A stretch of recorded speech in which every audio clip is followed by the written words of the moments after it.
Welcome, everyone. This is Glenda Dawson and L.D., and you are watching Glenda's Dragon's Den. We have a phenomenal guest with us tonight. She is so experienced, so knowledgeable. She's beyond words. I'm going to let her just basically talk about herself. Well, if she's beyond words, how's she even talk about herself? I know.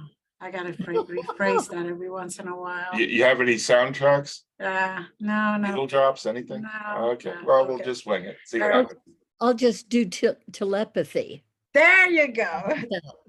Hi, Barbara. Barbara Lim. How are you today? Oh, fine. Thank you, Glenda. Yes. Happy Thank to be you for being here with us. Before you get too far into this, did you mention why we're here, who we're here with? Oh, we are here. You can watch us on the Conscious Awakening Network on Roku TV, Amazon Fire TV, Apple TV, and many other streaming platforms like YouTube, etc., etc. And guys, if you don't catch us live, you could catch us in those other formats anytime. We even go on Spotify, so you don't have any excuses now. So welcome again, Barbara. Thank you. Tell us about yourself. Well, okay. I think there's quite a bit to tell. First of all, I'm a psychotherapist for many, many years, since 1976. And I've been doing regular therapy practice. And then the things that are more interesting to actually talk about are that I got a lot of training in the 1980s, mid-1980s, for about 5 years, had training in past life regression therapy. And that opened up a tremendous world to me. And I got into that kind of work because I had been traveling to Peru and to Egypt. And at those two countries, suddenly, without any warning, I had these flashes of what certainly seemed to be memory rather than just imagination.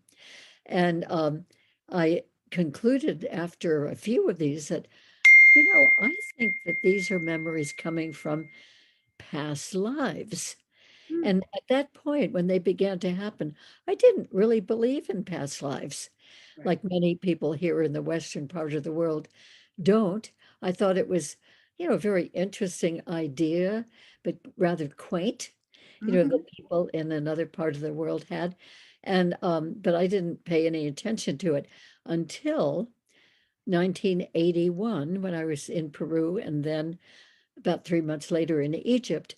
And in both places, I just had these overwhelmingly powerful memories. That's what I still think of them as, of having been a different person, sometimes female, sometimes male, and different skin color, different hair color, different nationality.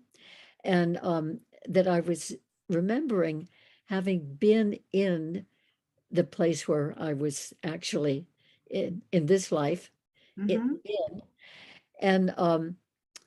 but it was as if I had been there in a previous life, and in these little memories that came up, I remembered what I was doing and what my life work was, or what was going on at a very important moment.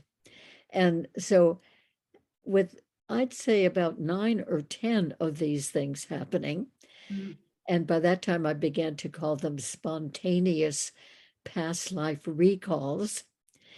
Um, and I was wondering if something like this could be used therapeutically, remembering something that would be important enough for the soul to bring it over and present it in moments like that in this lifetime. I thought, there must be some significance to this. And since I was already a therapist, I thought maybe somehow remembering past lives, especially traumatic ones that might be affecting this life, Mhm. which one of those spontaneous recalls involved a great tragedy that I had experienced, probably 3 or 4 thousand years ago. Mm. But it was very vivid in my emotions now once it came up. And so I thought, maybe this could be helpful to other people too, if they had had any real difficulty or trauma that is carrying over and influencing them in some way in this life, that maybe there's a way to clear that up. So it took a year after that trip to Egypt to discover on television that I was definitely guided to turn on in the middle of one afternoon when I had never turned on television in the afternoon before. But one day I just did. I didn't plan to. I was just doing it. I look at that now as guidance Mm. from an unseen source, probably my spirit guide that said, you need to know about this. So, what was on the television when I turned it on was a woman leading a workshop in past life regressions. Mm. That she had a group of people there who were all lying on mats on the floor, and she was regressing them from one lifetime to another, about 6 lifetimes during the course of that workshop weekend. And anyway, I was absolutely thrilled because here was a woman using this idea of past lives and helping people to get in touch with them, Mm. ones that they had individually had. And so I watched the whole program and thought, I could do that. I'm already a therapist, I'm legitimate Right. with work. And also, I have been taking people into what I call deeper states. And that means deeper states of relaxation for various purposes. And that would be just easy. I would be a natural Mhm. in doing this work. So that was good. And then it was actually a whole year from that time when I met the woman who had founded the Association for Past Life Research and Therapies, Mm. a woman named Hazel Denning, wonderful, wonderful woman. And she had been doing a lot of past life regressions for therapeutic purposes. Mhm. And she had gathered together a whole group of excellent therapists from all around the country who were doing past life regressions as part of their therapeutic practice. Mm. So anyway, she told me about this and she said, "Oh, Barbara, you would be a natural at doing this. And so come to our conference, which is starting tomorrow night." She said this was back in 1984, by the way. And it was only an hour away, the conference, only an hour away from where I lived in Southern California. So I was very excited and I went to that conference and was so impressed with the professional people and the excellent work that they were doing and the helpfulness that that was to the people they were doing past life regressions with. I mean, this wasn't for fun and games, to see if you were Right. Cleopatra or anything like that. Right. It was really as a serious therapy that could really help people. So I stayed the whole weekend for the conference, even though I hadn't planned to. And then they were talking about their therapy training, Mm, past life training that was coming up. And I took that training for a week. And I was absolutely convinced that this is a wonderful, wonderful modality because you can have a person get nice and relaxed and then take them to whatever their particular concern or interest is. mhm, And all these memories will come up in the person in that relaxed state. And that I could really work with that. I could be kind of a guide and keep asking questions to bring out more details.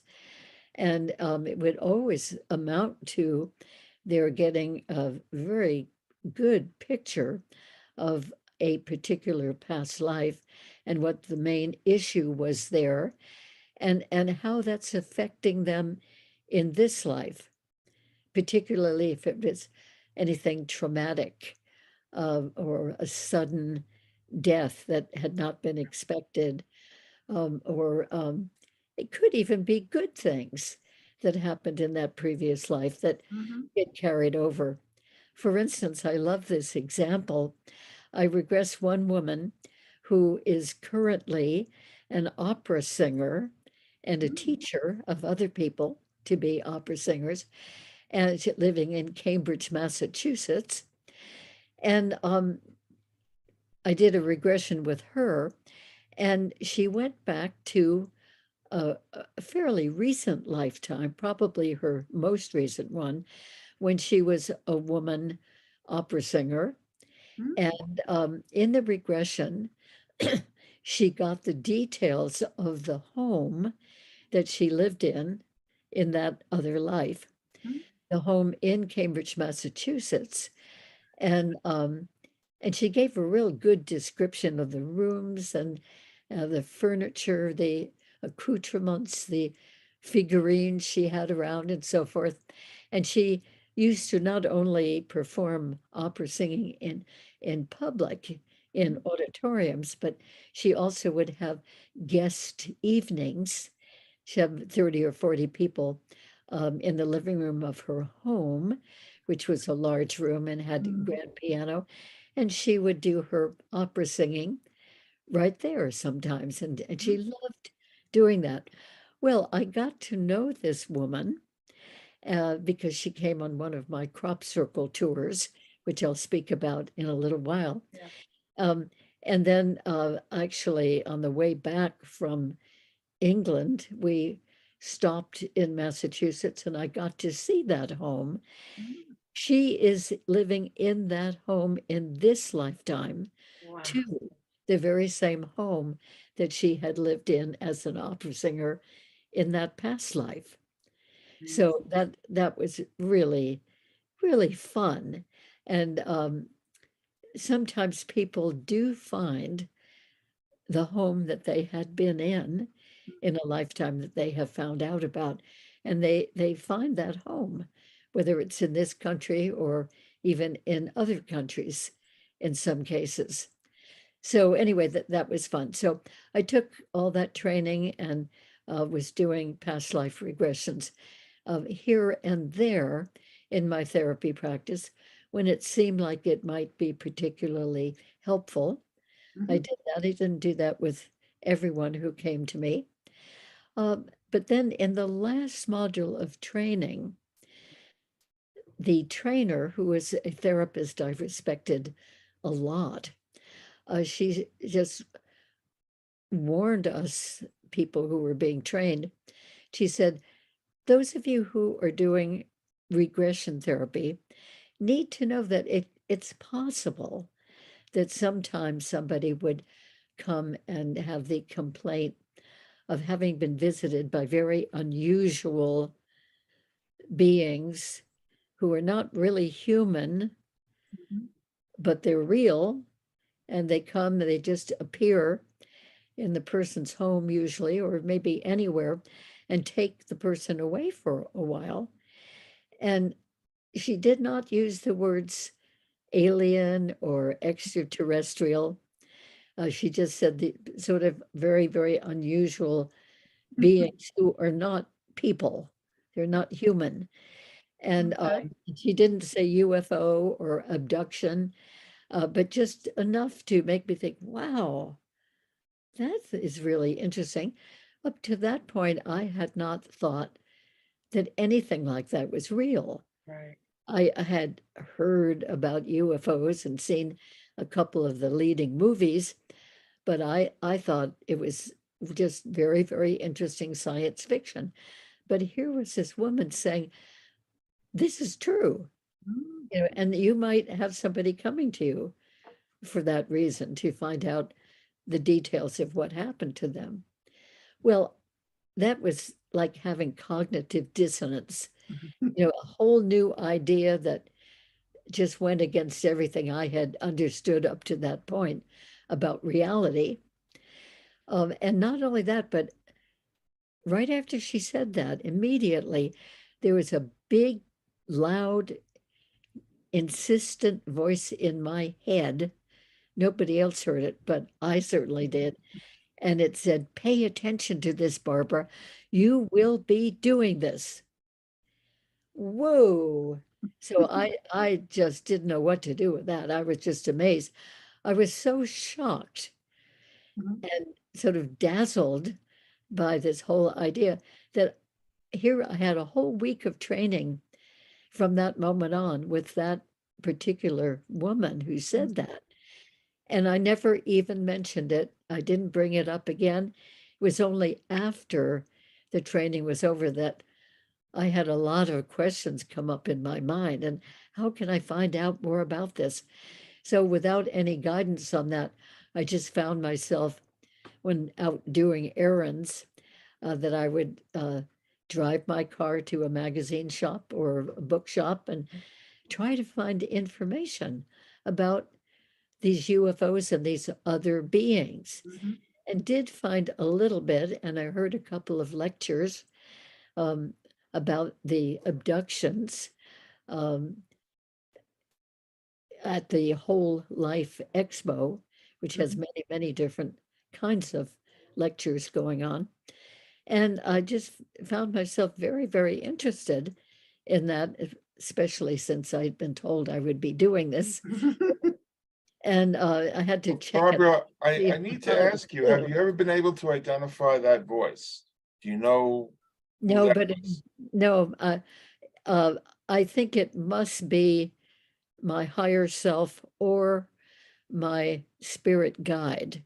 Okay, Mhm. Yeah, and it's come a few times since then, when something really important is either brought to my attention or if I'm directed, it feels like, to do a certain thing. It now, has been very you got wonderful. your certification back in 76, Yes. correct? Which means you were obviously studying this in the earlier 70s. What led you to this? Because this is the foundation upon which this regression therapy is based. In other words, you already were a psychotherapist. So what led you to psychotherapy in the first place? Oh, nobody has ever asked me that. You see, that's why they keep the 600-pound gorilla in bananas. But Well, it's a great question. thank you. Um, Basically, I have to go back to early childhood to answer that. I always had a sense that I wanted to help people. Mhm. But as I grew up, you know, through school, um, I thought, well, what are the helping professions? You know, nursing or being a doctor, uh, being a teacher, if you were a really good teacher, I consider that a helping profession. Um, anyway, a social worker. I thought of the different professions that were possible, and none of them appealed to me. I just couldn't quite see myself doing any of those, even though they're perfectly valid, wonderful professions. Um, so anyway, I got married right after college and had 3 children. And then a few years later, they were still pretty young, but I was invited to be part of some support groups. We called them sensitivity groups. And so this is back in the late 1960s and early 70s. And other people called them encounter groups. In other words, they really were therapy groups, but with those sort of lighter names, shall we say. So I had some training for a couple of weekends by my church, a Protestant church. And they wanted to train some of us members to be good counselors, not licensed, but just have counseling skills, because the ministers of that church were just besieged with people who wanted help with whatever their problems were. And the ministers were not trained in it and didn't have time for it and were not interested in doing that. That was not their idea of ministry. So they developed this task force. And very luckily, I was invited to be one of the people in that task force to learn counseling skills. So we went away to a retreat center for 2 weekends that summer of 1968. And we had 2 excellent trainers, 2 men from the School of Theology. This was in Claremont, California, which has colleges and a university and graduate schools and a school of theology. So there were 2 professors from there who were licensed therapists, and they trained us in this task force. And that's what got me extremely interested in doing counseling work. Was And this a Rogerian-based type of counseling? yeah, but pretty much more than anything else, yes. It certainly Yeah. wasn't Freudian or anything of that, or even Jungian. Yeah, that was a great question. Thank Um, you. and it was the caring, the listening, the really hearing somebody, letting somebody know that you really hear them, you really understand what they're feeling, and that you really care. Anyway, I was so impressed with that training, the first weekend even, that I went into the ladies' room and into one of the stalls, and I sobbed for a whole hour. And the sobbing was in gratitude, amazement, gratitude. It wasn't sadness. It was being so thankful. And I kept saying to myself, the thought kept going through my head, thank God for significant contact. Thank God for significant contact. And I realized that I had never related to anybody, no matter how close, to my best friends, to my parents, uh, even to my husband. I had never related with that kind of depth to anybody, where you really could tune into the feelings of that person.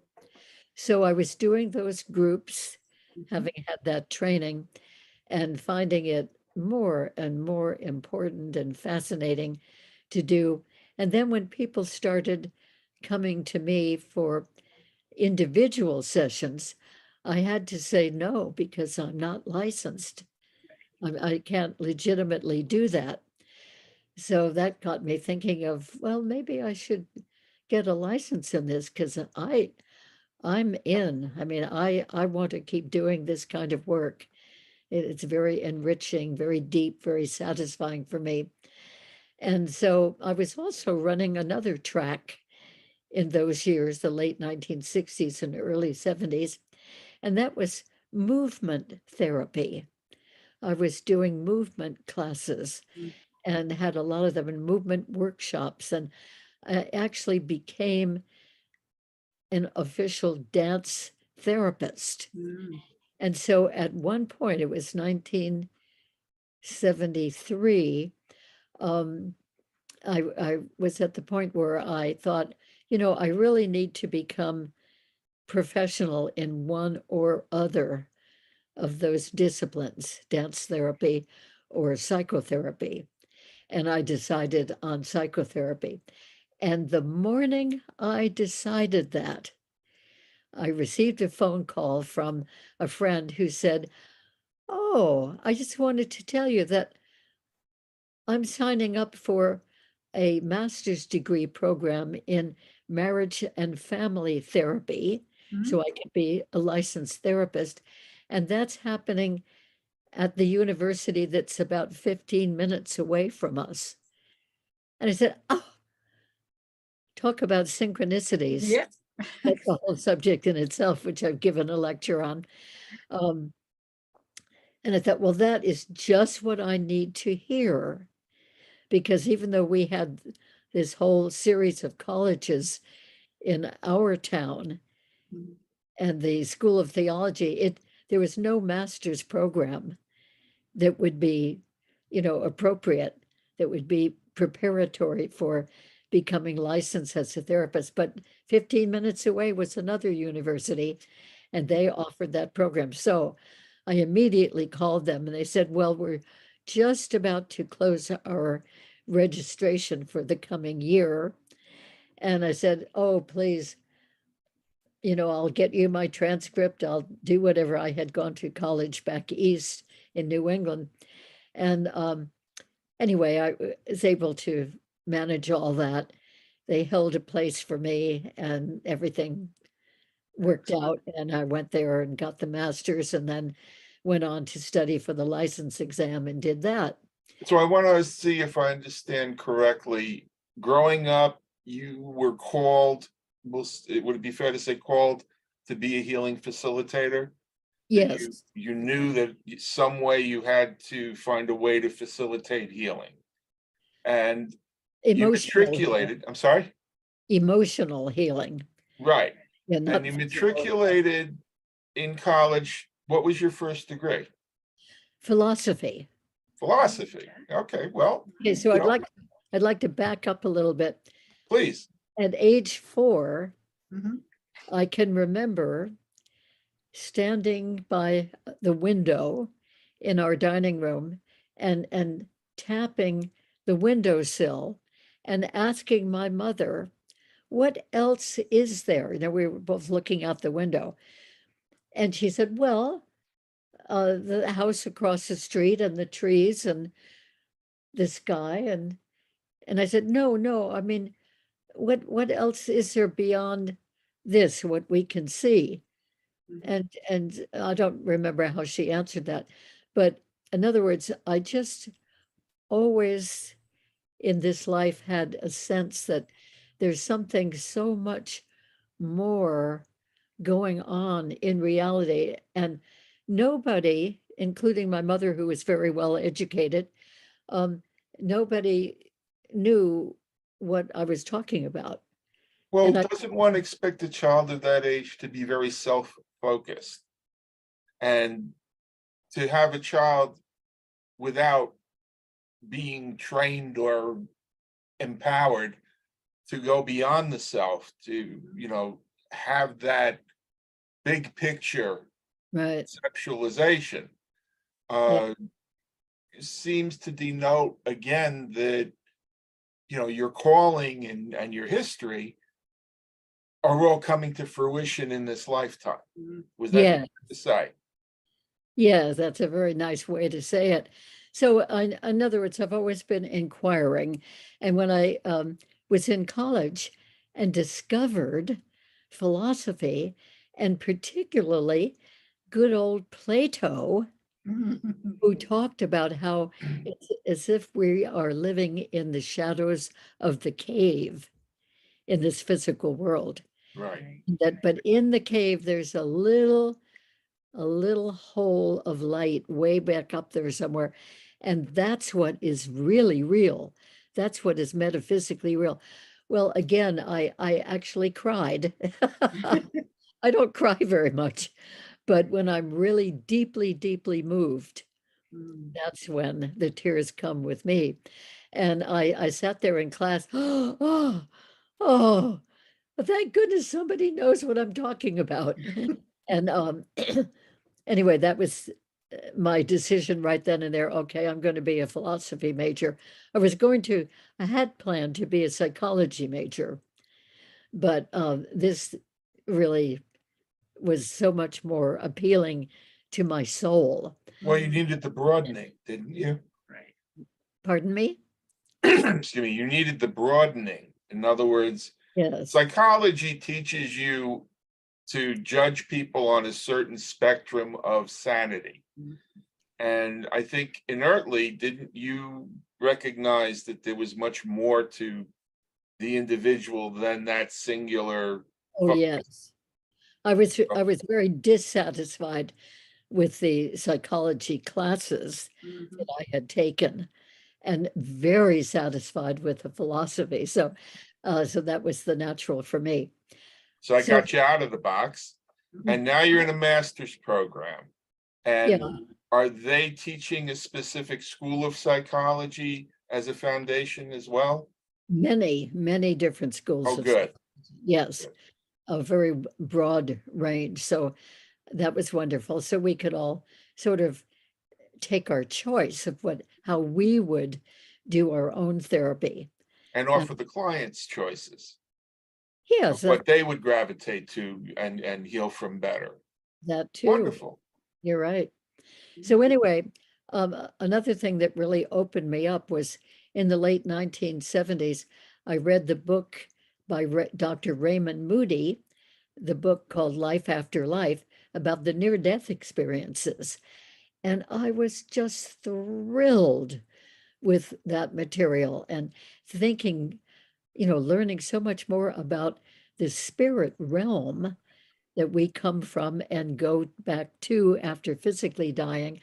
I mean, that really caught my attention, and I felt myself expanding. I was already a licensed therapist, but I just really loved that expansion.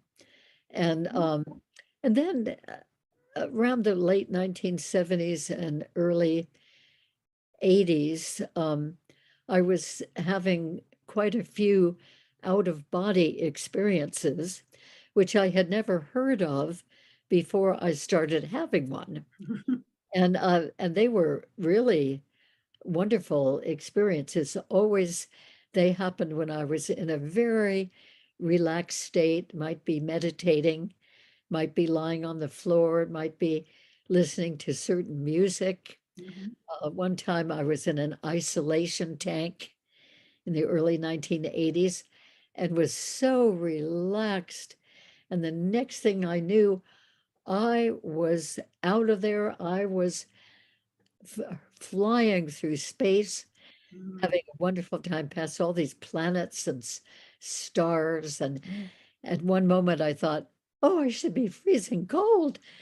And then the thought came, oh, no, I can't be cold because I don't have my body with me. It was my consciousness, but not my body. And then I thought I was going to collide with a big planet at huge speed that I was traveling in. And then so I thought, oh, I'm going to collide. And then I thought, oh no, don't worry. I don't have my body with me. There's nothing to collide with. So I went right through that planet and out the other side. So that was a really wonderful trip. And so were the others Mhm. that I had. And in many different circumstances, always when I was very relaxed. And in some instances, I was chanting with a group of people, the good old Om chant. Yes. Uh, and it went on and on and on and on. And then I would find that I was out of my body and just out there somewhere. Mhm. Had some really nice experiences of doing that. I've never had a near-death experience, but I've had plenty of the astral travel, out of body experiences. So you see, oh, another thing, is that I continued the movement Mhm. classes all through the 1970s and into the early 80s. And then it sort of morphed into my being a Tai Chi teacher, because I'd been Ooh, practicing nice. Tai Chi for a few years.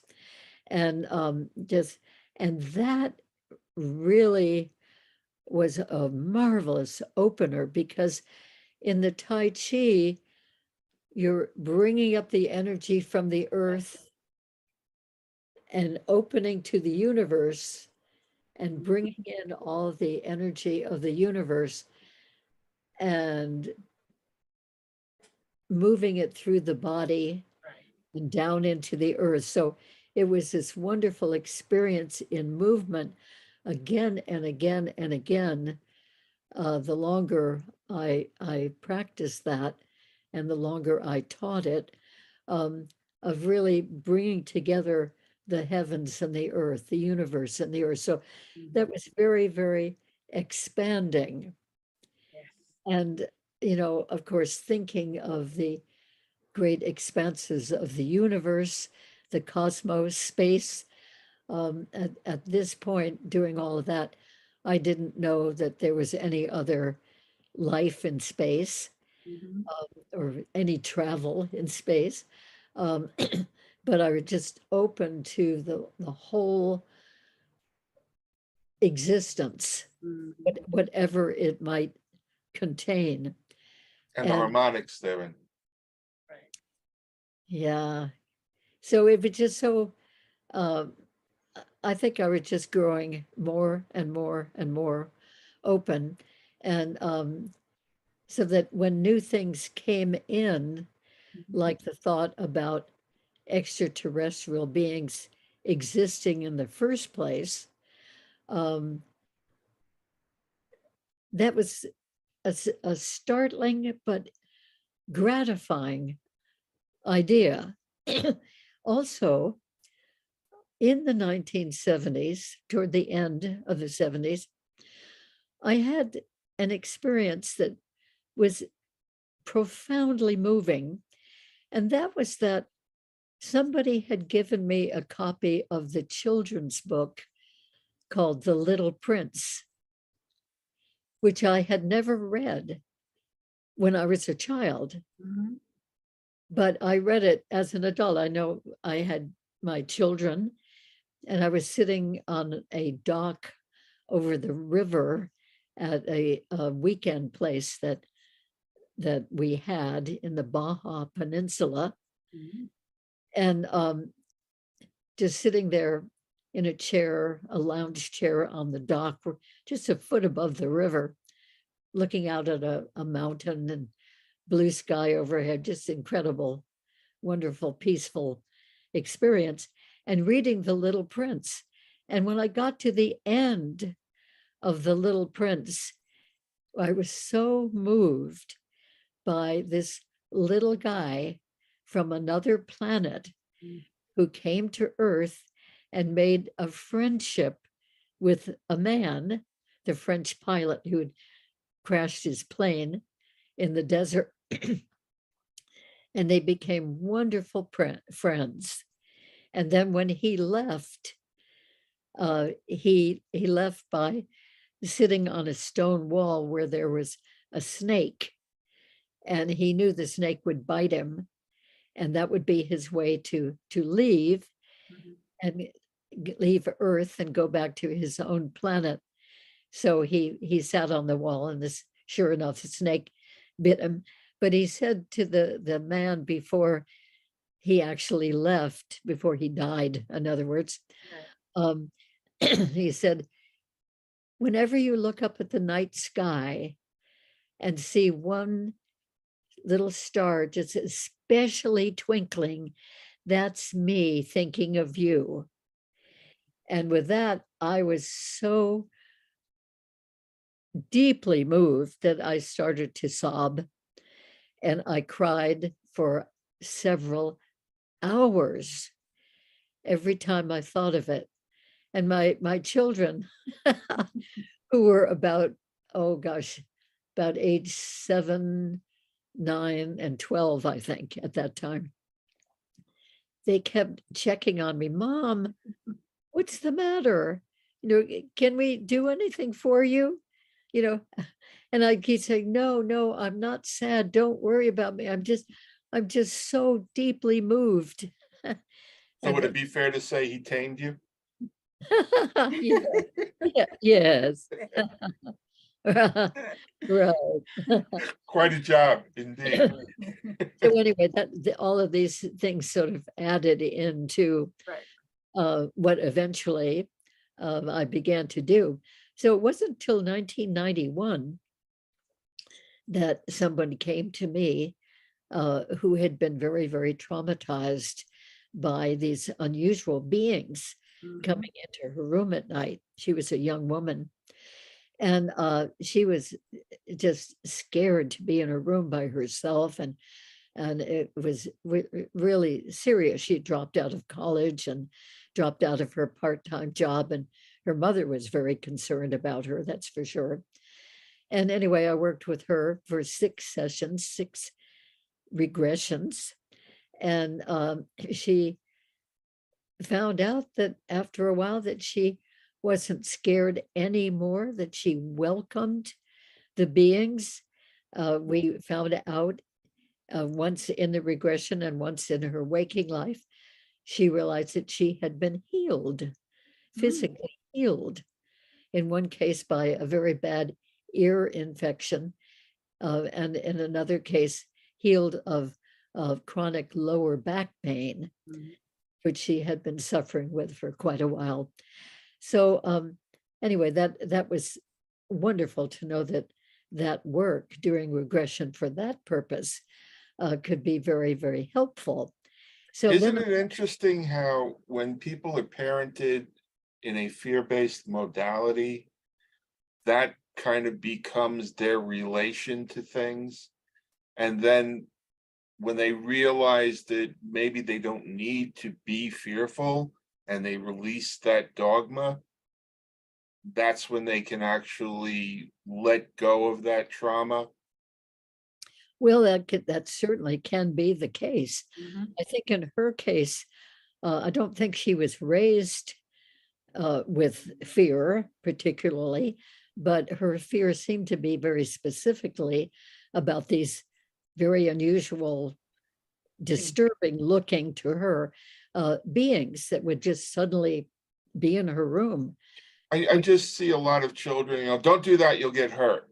I don't mean that she was traumatized per se directly, but just the concept of trying to protect a child and framing everything as a danger. Well, that's a very good point, and probably all of us have had quite a bit of that put on us, and with good intent, I'm sure, Right. from the parents. So that might have been part of her fear, but I think it really was quite specific. Right. Right. It Yes. manifested in that way. But if you're predisposed to that, it can, you can lock into something that's totally difficult to relate to if non-relatable, Yeah, and right. just put it into that model that you've learned as a child. And that's been my experience with children. I was just curious what you thought of it. Well, I think you're making an excellent point. And so that may have been it, but certainly um, she was, no matter what else was going on in her Right. life, she was very traumatized by these visits, by these beings, and particularly about that sense that she had that she was taken away for, Right. she was always returned, of course, but each time she was taken away, she didn't have any reassurance that she would be brought back. And that certainly adds to the trauma too, Mhm. until she found out in the regression work that no matter how peculiar they looked and how scary it was, that um, sometimes they were really helping her. And there was never an experience in one of these abductions, never an experience that was really harmful to her. She had a hybrid baby, apparently, because one night when she came back and was sitting on the floor of her parents' bedroom Mhm. in the middle of the night, she came back and realized that she had a baby on her lap. And the baby didn't look very human. Mhm. She had a hybrid baby. Right. So apparently she had had, in some of her visits, she had had eggs taken from her ovaries, in order to make the hybrid baby, and which she had not been aware of, as so many women have that happen and they're not Mhm. consciously aware of it. Yeah. But even that she was able to integrate in our work. So that was good. So then I thought, well, if anybody else ever comes for that reason, Right. having these visitors come and take them away, then now I know I could work with that and that it can be really helpful. So, but I didn't necessarily think there would be anybody else. And in 1991, I don't think that there was so much material about this. I don't think there were television programs or No, you're definitely a anything. pioneer in that. Right. Yeah. So I just, had most people just didn't know about this. Most people had never heard of it. That was my impression. And I barely had. But even that same year, another person came a few months later, Mhm. then another and another and another. I think in that one year, I was working with 5 different people. Now, I think it's kind of miraculous that they even found me because I was doing no advertising. But I did mention it to a friend, excuse me. I mentioned it to a friend here and there, and they were the ones who knew somebody who was troubled by this sort of thing and referred them. So then, Well, there aren't too many post-traumatic abduction disorder specialists, particularly at that time. Uh, right. we got about 15 minutes left, Oh, okay. and I don't want people to be shortchanged about knowing how to reach out to you. Ah, So can we talk about, what you're doing with your children's books to help children who have had experiences and the other things that you want people to know about? right. Okay. Well, I continued that work and am still doing that work as of yesterday. Have many appointments still scheduled ahead. I do them online, on Zoom or Skype or FaceTime or sometimes StreamYard, and I do them in person in San Diego, where I am located. Mhm. So it's wonderful with the internet facilitating things so wonderfully that we can do sessions. I have people who've come from Australia and Mhm. all over Europe and Canada, many countries, Mexico. It's just great that we can do them online and we can see each other just as well as you two and I can see each other now, Right. hear each other. So it really is a wonderful way to do the regressions if you cannot get here in person. So that is something that is helpful to know because there are so many people. It's been estimated by a couple of different polls, Mhm. like the Roper poll and another one that um, years ago that there were, in one poll said there were 5 million Americans plus people all over the world who Mhm. were having these experiences. And the second poll, which was in 1999, estimated there were 8 million Americans. So that number has probably even increased now. And the work has also taken me into some extra very interesting aspects like the walk-in phenomenon. Mhm. where somebody from the spirit realm or from the extraterrestrial realm will do a soul exchange with a Mhm. person here who does not want to be here anymore, and Mhm. walk in, then resides in the body. The original soul of the original person goes back into the spirit realm. There's no harm done Right. to the soul, which continues perfectly well. So that's a wonderful phenomenon that I have learned about. And then the hybrid phenomenon, the people who are ET human hybrids Mhm.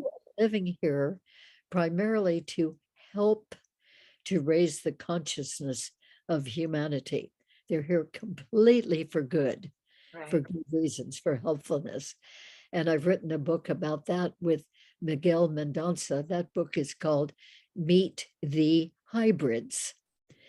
And my first book was Crop Circles Revealed, because I was a crop circle researcher in England for 27 Mm. years in a row. And that is a wonderful part of my work and my consciousness, my Mm. interest. And then the second book was Alien Experiences, Mhm. co-authored with Nadine Lalich. And that's very helpful for people who are having these experiences. And are And those available on Amazon? yes, yes, they are. Right. And they're also available on my website. Mhm. The advantage of ordering from my website, you pay through PayPal, but you just order on the website, and then I get the email from PayPal, and then I send the Mhm. book out with a signature.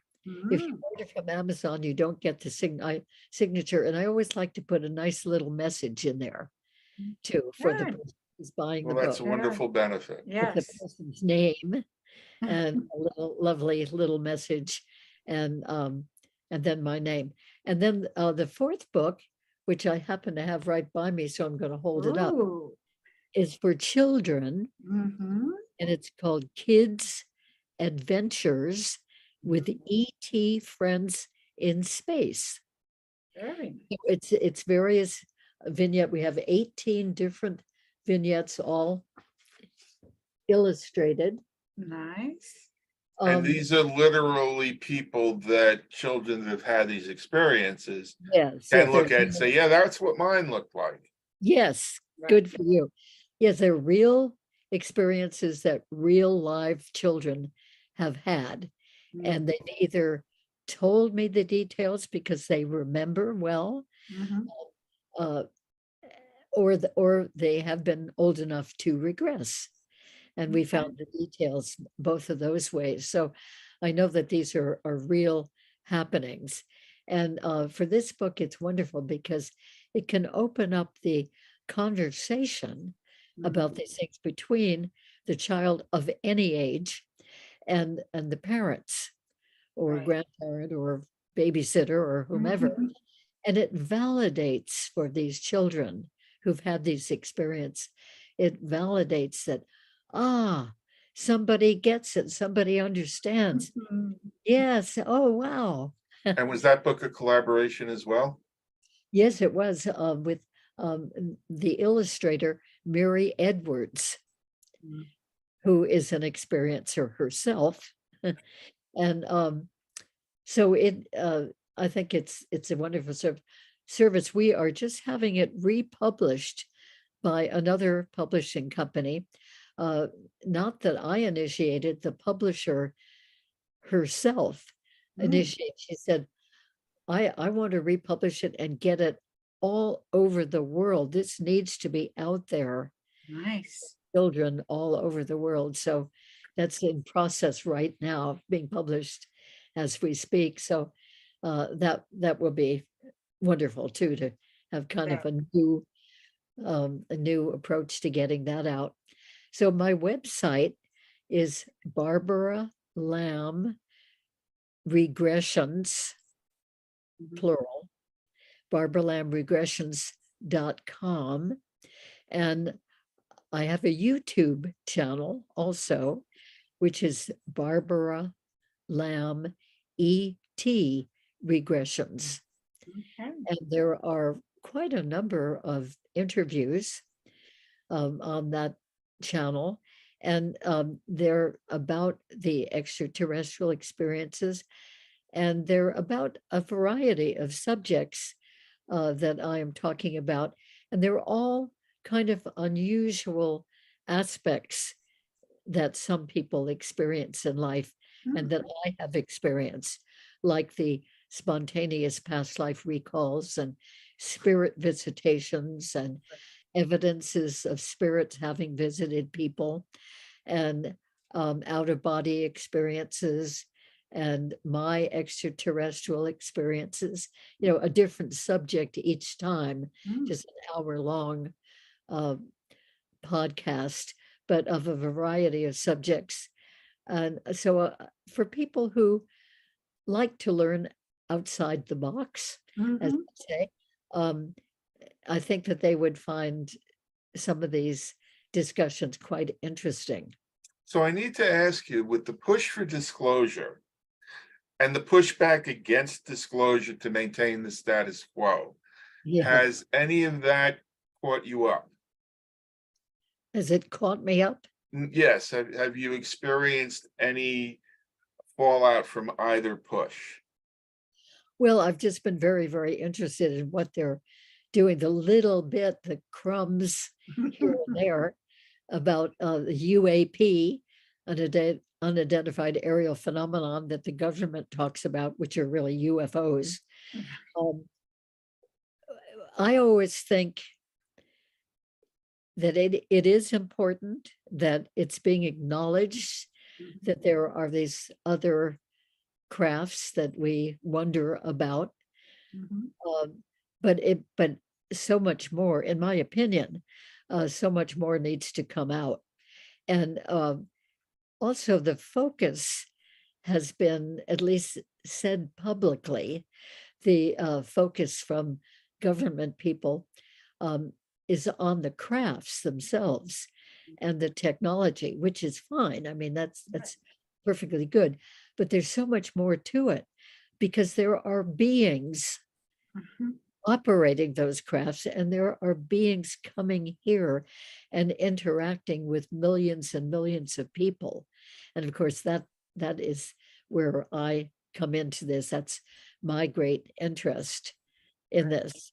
So Well, that's never mentioned, publicly that I know of by the governments. Although somebody just told me today that on Monday, apparently there was an announcement. I didn't hear it. Maybe you two did. There was an announcement from our government that these crafts are extraterrestrial and that they have occupants in them. So that means extraterrestrials. So right. I'm going to try to find out more about what was actually said. Unless there were abductees as well. We have just a couple of minutes left. Is there anything that you want to tease us with? And perhaps we can even have you back on, because I know we've just scratched the surface, but is there anything we haven't touched on that you want to just leave people with the idea and have them thrash it around till we get back? Well, for people who wonder if something like this might have happened to them, many people actually, when they think about it, they kind of go back over their lives, they realize that, oh, there were some peculiar things happen that they had wondered about. And that might mean that they had visits and encounters of this type. And so most of the people who come to me have wondered for years, even decades, in many cases, they've wondered about themselves because of these unusual dreams that they've had that involve this type of thing, or they've had missing time, or they've noticed a little lump under their skin in their body, or little markings of various kinds. on their bodies that happened one night when they were sleeping, and they cannot imagine how they possibly got that marking on them. Uh, so, and there are lots of different clues, like being afraid to go to sleep at night, or having seen light come in the room at night, or little sparkles of light, or feeling like somebody is there, but not daring to open your eyes and make sure, or opening your eyes and seeing that there are unusual beings there. That seem to be very common. So anyway, there are lots of little hints that people who've had these experiences. And if you have quite a few of these hints, it's well worth looking into, I think. And an important point is that what I believe is festering in the subconscious part of the mind is more harmful to the person. Something's festering, but they don't know what it is. They might be very, very uneasy about it. That can be more harmful to the person than to find out what that is. Mhm. Once it comes up into the light of day, so to speak, the light of the conscious mind, then it can be dealt with. Mhm. But if it's stuck in the subconscious part of the mind, the person can't really work with it. The person will just feel really bothered by it. Or even begin to obsess on it. Right. Wonderful. Yeah. So it's You have so much information and so much knowledge and experience. We definitely, like you were saying, definitely have to have you come back and get deeper into it. And maybe by then, maybe our audience would have sent me questions and I could have them be answered by you. That'd be fantastic, I believe. all right. I would welcome questions. Yes. Wonderful. Thank you. So thank you, everyone. Thank you, Barbara, again. You're welcome. Sending love, sending happiness, and blessings all. Stay with us, Barbara. Yeah. Bye. Many blessings to you all. Thank you.